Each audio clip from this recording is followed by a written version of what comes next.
جو शहबाज शरीफ ने कल तकरीर की, कौम को मजीद और कुर्बानियां देनी पड़ेंगी।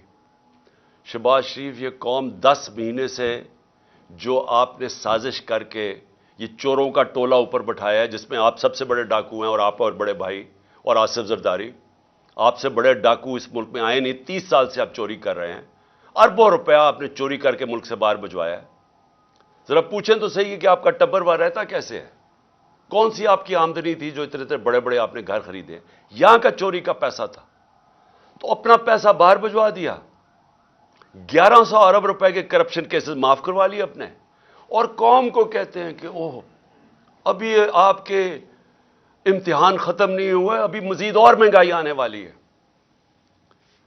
मैं इसके ऊपर सिर्फ यह कहना चाहता हूं कि कभी शहबाज शरीफ लोगों को पूछा है कि आज लोगों का गुजारा कैसे हो रहा है? जब हमारे दौर पे आप बार बार हर रोज असेंबली में खड़े होकर जुदरा, हमारे दौर में तो कोई ऑपोजिशन के मसले नहीं थे। जो आपके केसेस थे वो तो सारे आपके 95% केसेस आपके खिलाफ वो तो पहली गवर्नमेंट से बनाए हुए थे, आपके अपने दौर में बने थे। इसहाक डार तो आपकी हुकूमत में इस मुल्क से फरार हुआ था। जब उससे पूछा गया कि इतने ज्यादा पैसे $5 मिलियन बाहर कैसे भिजवाए हैं, तो जब उसे जवाब पूछा मुल्क से बाहर भाग गया। नवाज शरीफ के दोनों बेटे आपके दौर में मुल्क से बाहर फरार हुए थे। जब उनसे पूछा गया कि बताएं ये आपकी प्रॉपर्टीज अरबों रुपए की किधर से आई हैं, वो बाहर भाग गए।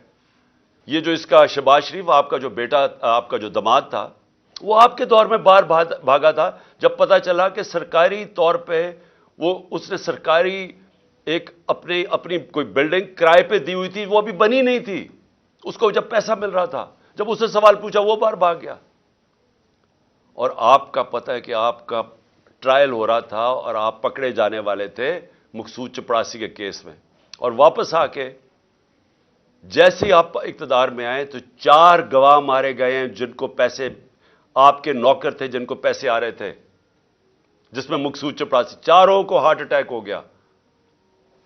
कोई इतनी उम्र भी नहीं थी उनकी, चारों को ये एकदम आते साथ ही 2 महीने में अटैक हो गया। और सबसे बड़ी बात कि जो इन्वेस्टिगेट कर रहा था, जो आपका FIA का इन्वेस्टिगेट डॉक्टर रिजवान था, उसको भी हार्ट अटैक हो गया। और आपने सारे अपने केसेस माफ करवा लिए और लोगों को कह रहे हैं कि जो और कुर्बानियों के लिए तैयार हो जा।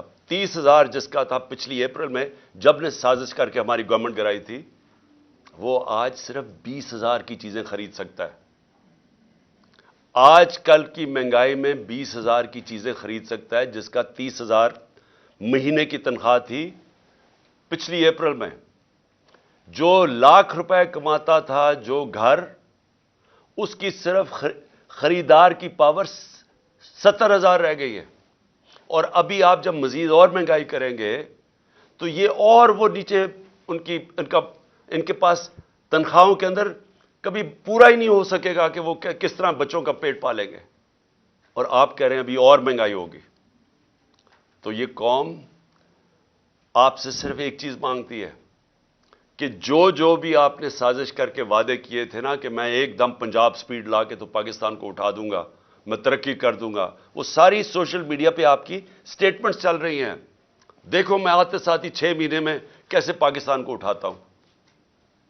जब एक जमहूरियत के अंदर आप अपने वादे पूरे नहीं कर सकते और लोगों की कमर तोड़ देते हैं महंगाई के जरिए, आज घरों के अंदर मुश्किल पड़ी हुई है, घरों में लड़ाइयां हो रही हैं।